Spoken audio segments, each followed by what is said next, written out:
Hello, everyone. I am Alice of KHR Arts and Cloud Orchid Publishing, and today I am going to talk to y'all about this super thick tome. One of my favorite reads, The Memoirs of Cleopatra by Margaret George.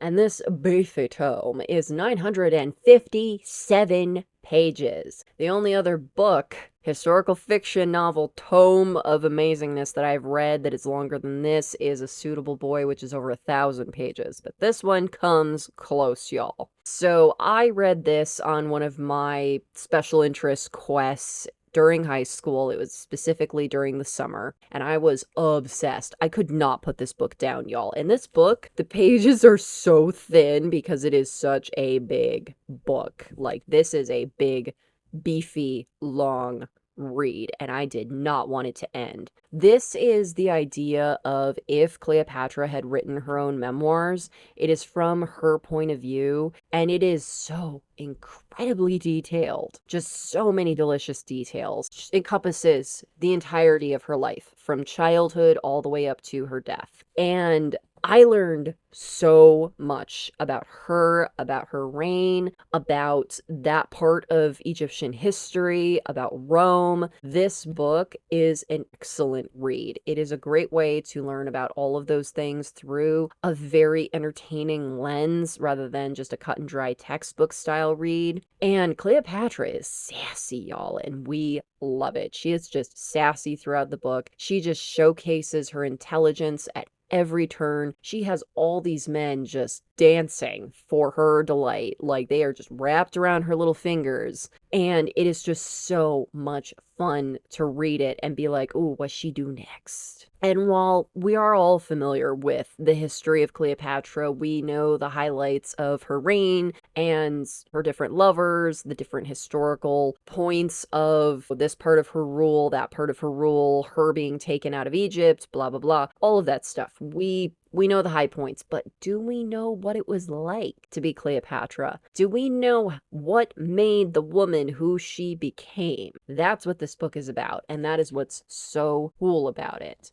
I love that it is from her perspective and that it encompasses the entirety of her life, which is why this book is so thick, y'all. And it just really also personifies all of these historical persons. It makes them into real human people rather than just these lofty persons that, were from the ancient world that we read about in a textbook. It just so humanizes them, and I love that. It makes them real people again with thoughts and feelings and fears and aspirations, and it was such a joy to read. So, for instance, one of the scenes in this book that I really latched on to for honestly no particular reason, but it was largely that whole legend of Cleopatra bathing in milk. And they explained it in the book, whether this is entirely factual or not, this is just what was presented in the story, that the reason why she did that was when she was sailing at sea, the sea air damaged her skin.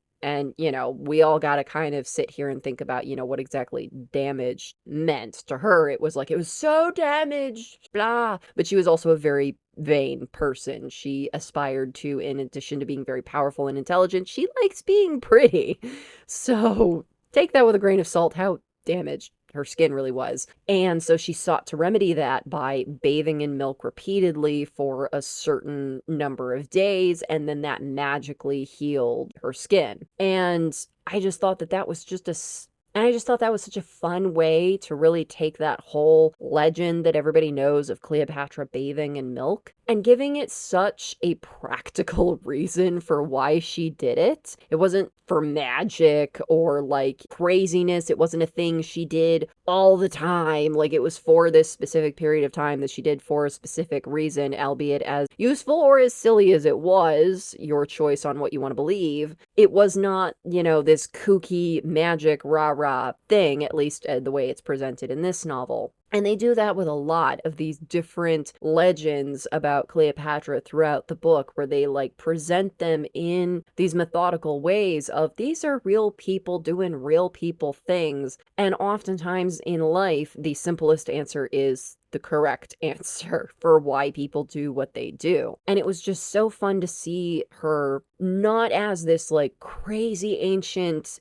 deified person, but as a real person. And while she was, as queen, given a deified status, and also the fact that she charmed the Caesar of Rome and then charmed one of the soldiers of Rome, just these men of high status in Rome, that she was able to just charm these men like it ain't nothing, seemed so magical. But just seeing how methodical she was and what she did in practical ways to charm them like that was just fascinating.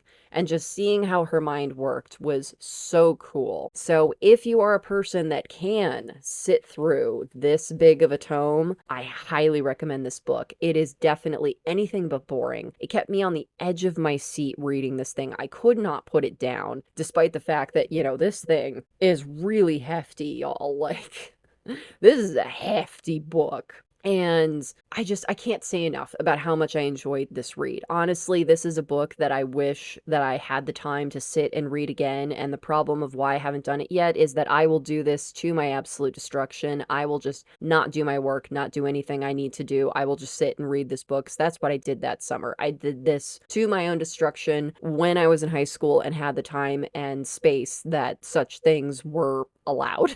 It is a fabulous book. Definitely pace yourself reading it, because you're going to suddenly realize that you are hundreds of pages in and it is 3 a.m., because that was certainly me. Highly, highly recommend. Fabulous, juicy tome that seems like it'll never end, but then once you get to the end, you'll wish that there was still more to go. So I hope y'all enjoyed this video. If you did, please be sure to give it a like. And if you're new, subscribe. All right, y'all. Thank you so much for watching. Take care. Bye-bye.